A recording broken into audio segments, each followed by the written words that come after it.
और सर एक बात और मैं आज बताना जरूरी है सदन के स्मृति के लिए, राजीव गांधी को 400 सीट मिली, शाहबानों में वो इन लोगों के सामने झुके, उसके बाद आज तक कांग्रेस को बहुमत नहीं मिला।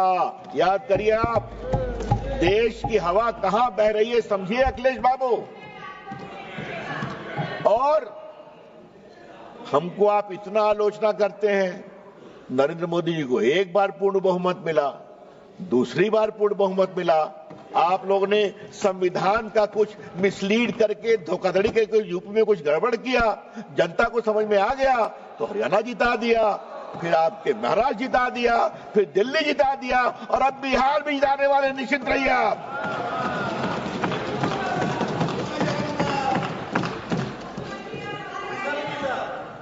वो तो पहले जीत गए थे। सर मैं आपसे आज इस बहस के क्रम में कुछ और बड़ी बातें कहने की जरूरत है सर।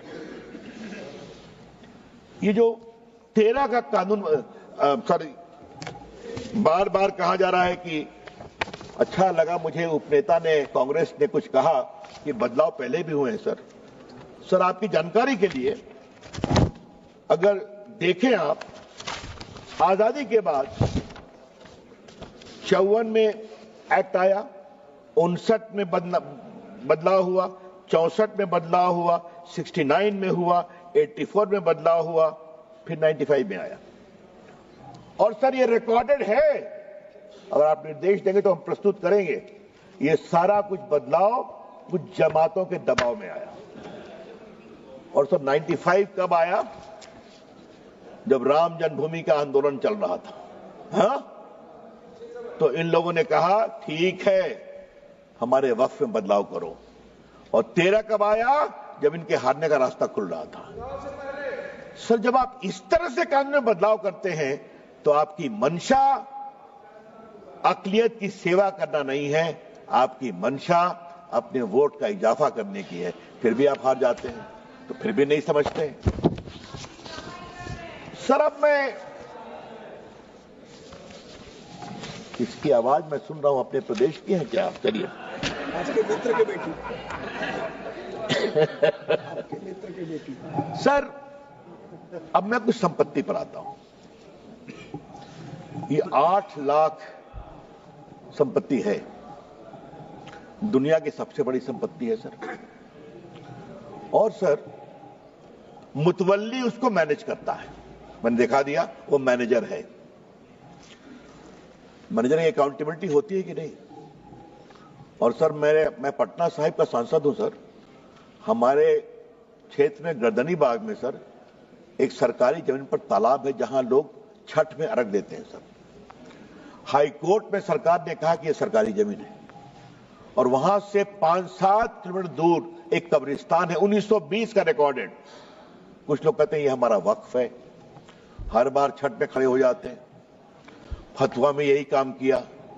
अभी तो सर अभी तो 113 बात की गई दिल्ली की, मैं सुन रहा था उन्होंने कहा जो फोर्ट विलियम है ना कलकत्ता में सेना का कमांड, वो भी हमारा वक्फ है। अब आगे तो कहेंगे कि पूरा हिंदुस्तान वक्फ है, क्योंकि हमारे यहां तो हमारे सम्राट हुए थे। क्या देश ऐसे ही चलेगा क्या?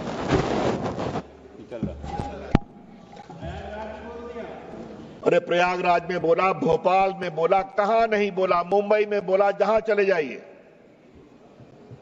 सर ये देश ऐसे नहीं चलेगा।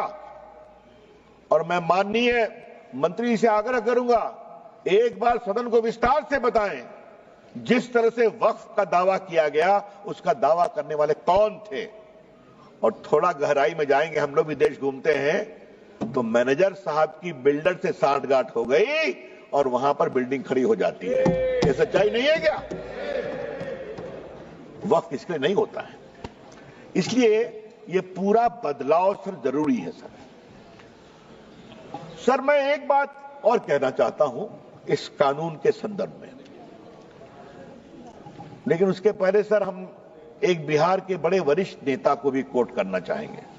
और सर आपसे मैं आग्रह करूंगा, उनका नाम मैं बाद में पढ़ूंगा, लेकिन मैं चाहता हूं कि उनकी बड़ी विद्वता भरी टिप्पणी थी सर, वो सदन के सामने आनी चाहिए सर, वो बहुत जरूरी है।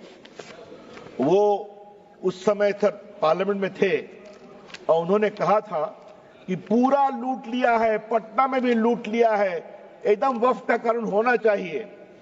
और सर वो नेता जो थे, जो उन्होंने ये बात कही सर, वो हमारे बिहार के पूर्व मुख्यमंत्री लालू प्रसाद जी थे।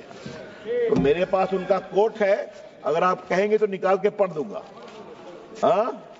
अच्छा, अच्छा मैं लेकर दूंगा सर। किसने नहीं विरोध किया?